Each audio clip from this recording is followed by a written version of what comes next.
Fala, povo de Deus, aqui é o cantor Carlos Meneideu e esse aqui é mais um episódio do Papo com Menei Podcast. Já aproveitar, te convidar, se inscrever no canal, ativar o sininho das notificações, deixar o seu like e seu comentário. Hoje estou tendo o grande prazer de receber a cantora Neilma Queiroz. Seja bem-vindo ao Papo com Menei Podcast. Olá, queridos, a paz do Senhor Jesus. Eu quero agradecer, Agradecer pelo convite de estar aqui no seu programa. Eu tenho certeza que esse programa vai ser bênção para a vida de quem vai assistir. Obrigada mesmo. Amém, amém. Eu que agradeço a sua presença. E eu queria já começar a falar contigo. Quais são nesse início aí de 2023, quais são os grandes projetos que você tem para esse ano? Ai, gente, tem muita coisa. Esse ano que está se findando, nós fizemos muitos projetos.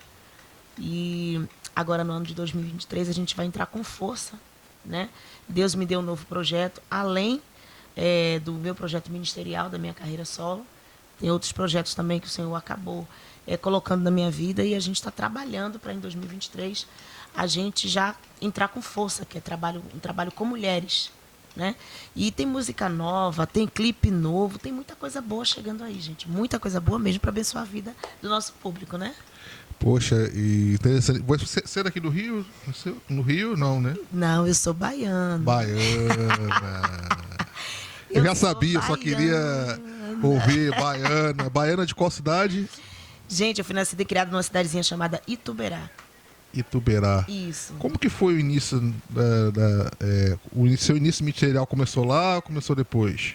Sim, meu início ministerial, eu sou filha de pastor, Sim. De dirigente do Círculo da Oração.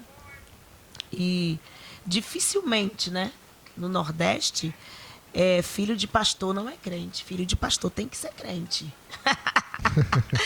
E assim, nós crescemos ouvindo a palavra de Deus. E eu me lembro que o meu pai, quando a gente fazia 9, 10 anos, ele dizia: filho de crente não é crente, tem que aceitar Jesus. E a gente aceitava Jesus. E a partir dali, A partir dali a gente começava a praticar de verdade o evangelho, porque ele dizia: filho de crente não é crente, tem que fazer uma aliança com Deus. Então, o meu início ministerial foi muito abençoado. Eu tive o acompanhamento dos meus pais, a oração da minha mãe. Minha mãe é dirigente de ciclo de oração até hoje, Sim. Então, minha mãe orava muito. E, assim, eu glorifico muito a Deus pela vida dos meus pais, porque eles profetizaram muito sobre o meu ministério. Hoje eu vivo frutos de oração, de profecias, que foram profetizadas pela vida do meu pai e pela vida da minha mãe. Eles oraram muito, muito, muito mesmo. E o sonho da minha mãe é que eu me tornasse uma cantora, ministra da palavra. Eu dizia: minha mãe, uma coisa só. Ou eu canto, ou eu prego, ou eu profetizo. E ela dizia: não, Deus vai te usar em todas as áreas. E eu louvo o nome do Senhor Jesus, porque hoje eu vivo frutos, de palavras positivas que foram liberadas, de muito cuidado, de muita oração. Eu louvo a Deus, assim, pela vida dos meus pais, porque eles foram, na verdade, o grande início do meu ministério. E você é a única filha deles? Não. São quantos irmãos? Não, ainda tem mais 7. Olha só. E todos eles seguiram para a música? Todos eles permaneceram no caminho do evangelho? Como é que Sim, é graças isso? a Deus. Todos servem ao Senhor. Amém. Tem músico, tem cantora. Nenhum deles quiseram seguir uma carreira como eu segui, Sim. Mas todos eles estão na presença do Senhor. Eles cantam na igreja. E é uma benção. Minha família, graças a Deus, é uma benção. E você falou que até hoje a sua mãe, são quantos anos que ela faz parte do dirigente Círculo de Oração? Gente, esse ano faz 39 anos que a minha Olha mãe dirige só, Círculo da Oração. 39 anos. 39 anos. Que maravilha. De muita oração. Que maravilha. De muito jejum. E como que foi sua chegada aqui no Rio? Gente, minha chegada aqui no Rio foi algo assim, preparado por Deus mesmo, Não foi nada programado? Não foi nada programado, não. Eu, na verdade, eu já tinha um desejo muito grande de conhecer a cidade do Rio de Janeiro. E, na época, eu estava morando em São Paulo e eu vim cumprir uma agenda aqui. Minha primeira agenda. Cheguei aqui no Rio de Janeiro e fiquei muito feliz. Eu falei: meu Deus, que cidade é essa? Aí comecei a entender que Rio de Janeiro não era nada daquilo que as pessoas falavam. Gente, eu gosto de deixar isso muito bem claro. O Rio de Janeiro é uma cidade linda, maravilhosa. Claro que tem problema como qualquer outro lugar do Brasil. Mas o Rio de Janeiro, aqui no Rio de Janeiro tem um povo que ora, tem um povo que jejua, tem um povo que tem uma intimidade assim muito grande com o Espírito Santo de Deus. É um lugar, assim, uma cidade, eu não digo tranquila, existem alguns lugares, né, que você tem que ter um pouco de cuidado, é claro, mas o Rio de Janeiro é um lugar maravilhoso para se morar, para se criar seus filhos e também para servir a Deus. Porque aqui a gente tem um calor, né, dentro das igrejas, igrejas tradicionais aqui. Eu vou muito em igrejas tradicionais. E eu percebo que no início do culto, eles seguem ali o que o pastor está ministrando. Mas quando eu vou ministrar, se eu disser dê glória, eles dão glória. Então, o Rio de Janeiro é um lugar maravilhoso, gente, maravilhoso mesmo. Então, assim, a minha chegada aqui no Rio de Janeiro foi muito importante porque eu vim cumprir uma agenda. Surgiu em que ano? Gente, já tem 18 anos que isso aconteceu. Olha só. 18 bastante anos. tempo já, né? Eu vim cumprir uma agenda e daquela agenda, foi que surgiu uma casa para alugar, né? Conseguiram uma casa, o pessoal da igreja, do Ministério de Madureira.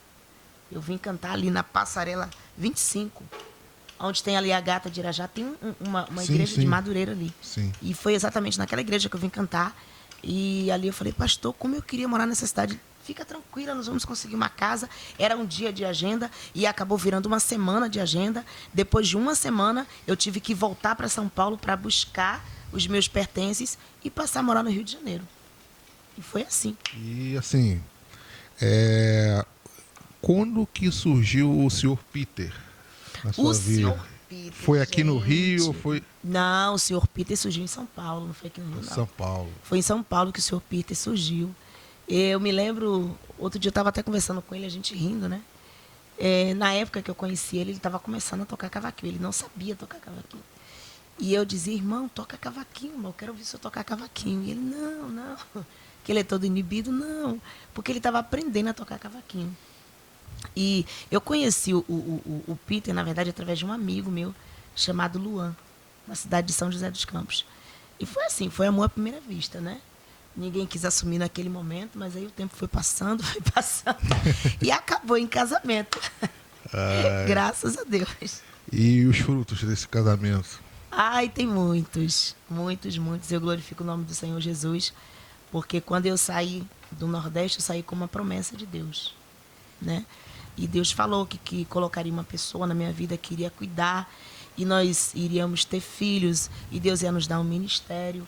E de lá para cá o Senhor veio cumprindo as promessas, né? Temos um ministério, hoje nós somos pastores de igreja, cuidamos de vidas. E quando a gente senta para contabilizar o que aconteceu durante esses anos, a gente só tem que agradecer a Deus, porque Deus ele tem sido muito bondoso conosco. Muitas portas foram abertas, e o que alegra o meu coração não é só o que a gente adquiriu no decorrer desses anos.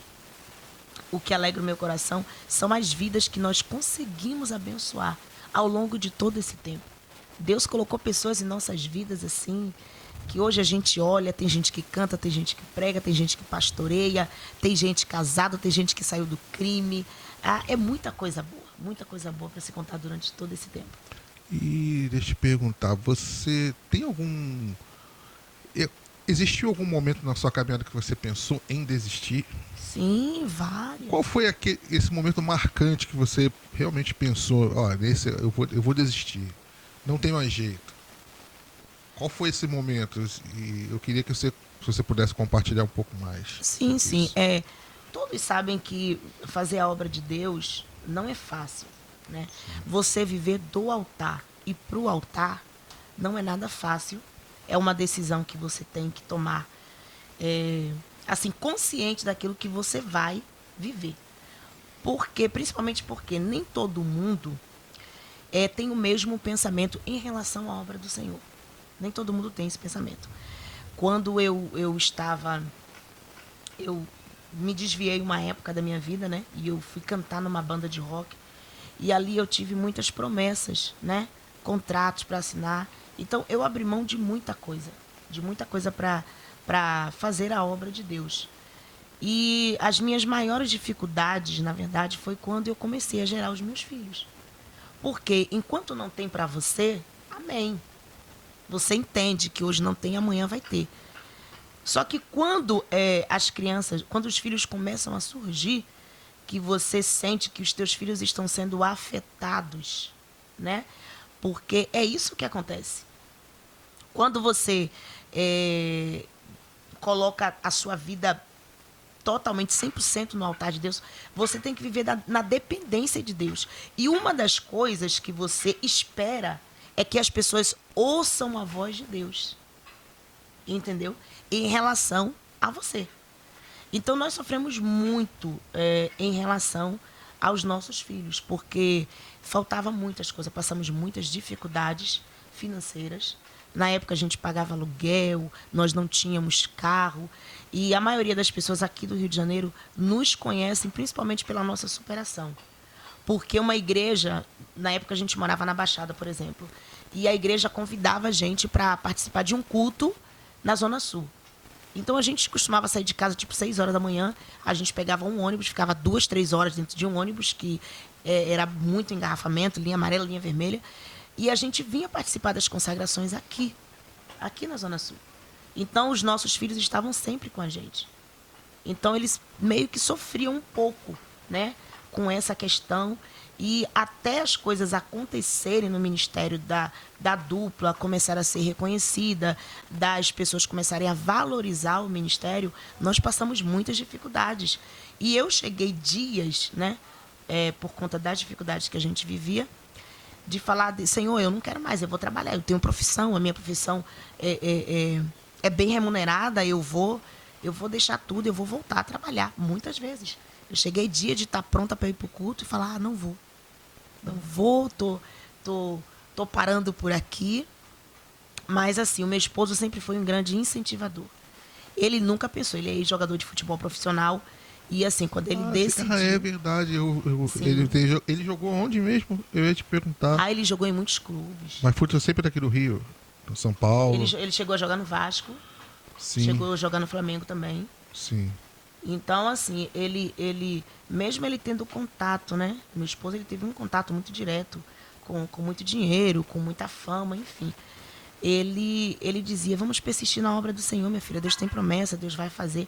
Então, assim, ele foi um grande incentivador. Porque quando eu pensava em desistir, ele dizia, não desista. Deus tem coisa pra gente, Deus vai fazer e tal. E foi acreditando, assim, na promessa de Deus. Muitas palavras que eram proferidas, assim, dos lábios do meu esposo, que eu estava decidida a parar, e aí quando eu ouvi eu voltava, tá bom, vai acontecer e tal. E assim a gente continuou. E Deus cumpriu aquilo que ele falou e está cumprindo ainda. Amém. E qual o nome qual é os apelidos dos filhos? Eles não vão gostar, mas... Gente, eu sempre gosto de ouvir isso, porque você foi no programa do meu amigo Barroy e comentou sobre o nome dos filhos, né? Como é que surgiu esses apelidos? Eu queria ter essa curiosidade. Gente, de onde que surgiu? Todo mundo pergunta isso. Na verdade, as crianças, o nome faz jus às crianças, né? Porque Sim. O Juninho Bola de Fogo, o Juninho realmente ele era uma bolinha e ele era muito agitado. Então a gente colocou o nome dele Juninho Bola de Fogo. O Gabriel 220, ele era 220, gente, porque a gente chegava nas igrejas, ele ia na cantina e ele dizia assim, eu quero comer. Mas cadê o dinheiro? Eu não pago porque eu sou filho da cantora.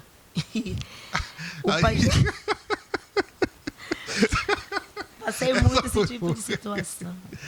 E o pastor levantava do altar, estava dirigindo o culto, ele corria, sentava, e ele fazia uma exigência. Ele queria ir para o culto de terno, de gravata.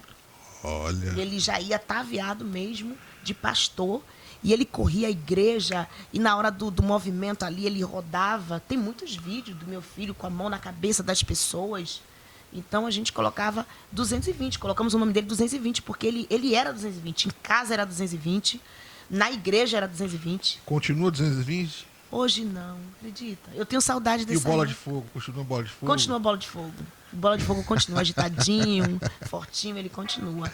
E o Treme Terra, que é o Michel, era mais velho, né? Sim. Porque ele, ao invés de ele apaziguar a situação, ele fazia o mistério tremer. Apagava a fogueira com gasolina. Vamos dizer assim. Exatamente. Então o Michel, ele na verdade, ele era o causador.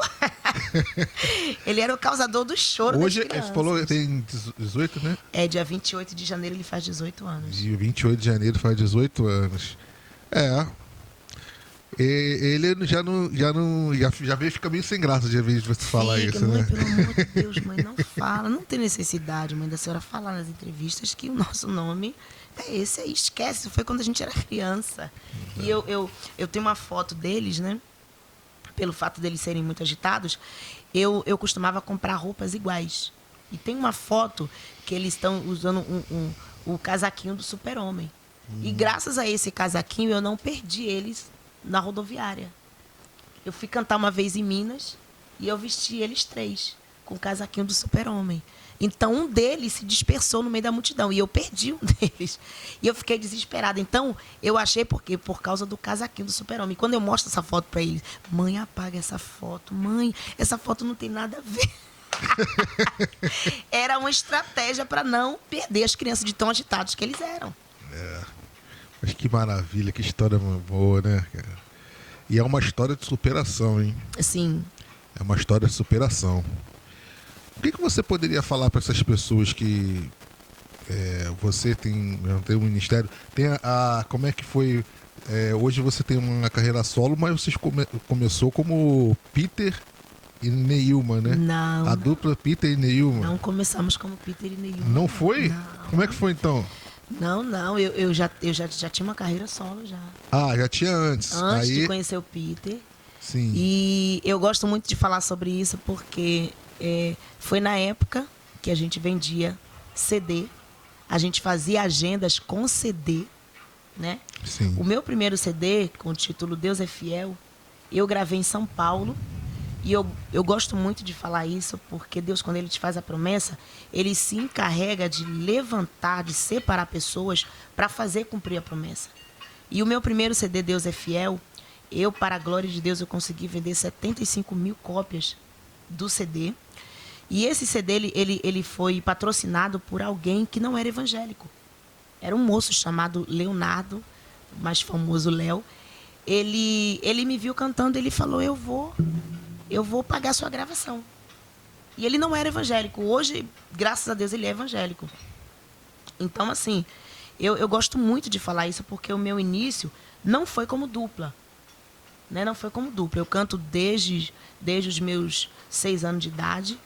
E eu tive essa oportunidade, depois que eu vim para São Paulo, eu tive a oportunidade de gravar o meu primeiro CD. E fiz muita obra de Deus no estado de São Paulo, Minas Gerais. Foram estados que eu percorri muito divulgando esse trabalho e foi bem no auge desse trabalho que eu conheci meu esposo. Quando eu conheci ele, eu já tinha, na verdade, esse CD. E ele já tocava cavaquinho? Já tinha. Ele estava começando a tocar. Estava saindo do futebol, passando por alguns processos, né, espirituais e foi muito bom essa época que a gente se conheceu porque tanto eu pude ajudá-lo, como ele me ajudar também. Porque meu esposo, ele sempre teve uma palavra muito positiva em relação. Não tinha tanta profundidade com o ministério, com as coisas de Deus. Ele estava iniciando, mas ele sempre teve uma palavra muito positiva. Ele me incentivou muito, ele me ajudou muito. E ele sempre foi sempre teve uma facilidade muito grande de vender CD. O camarada vendia muito CD. Então, assim, as pessoas... como é que foi o seu início? O meu início, na verdade, foi como cantora solo.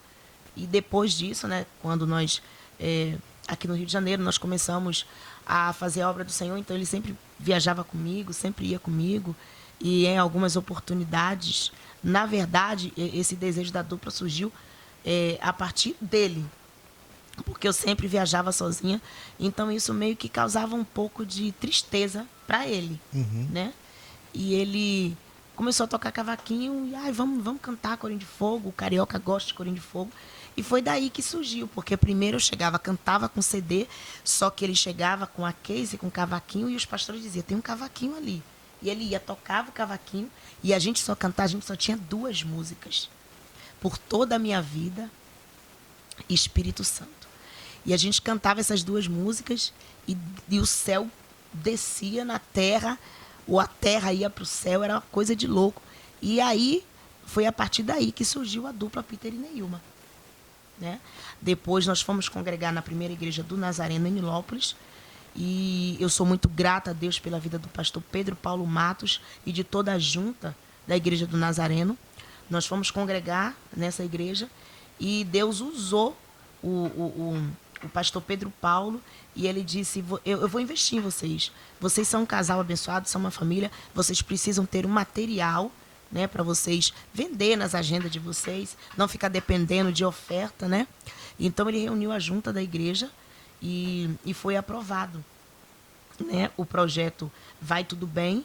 Nós gravamos com Robson Reis em São Paulo e foi uma bênção. Foi a partir daí que começou a surgir, né, os convites.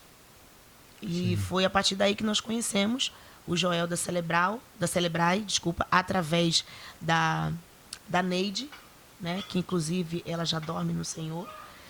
Ela nos conheceu numa consagração e ela disse, o meu patrão precisa conhecer vocês.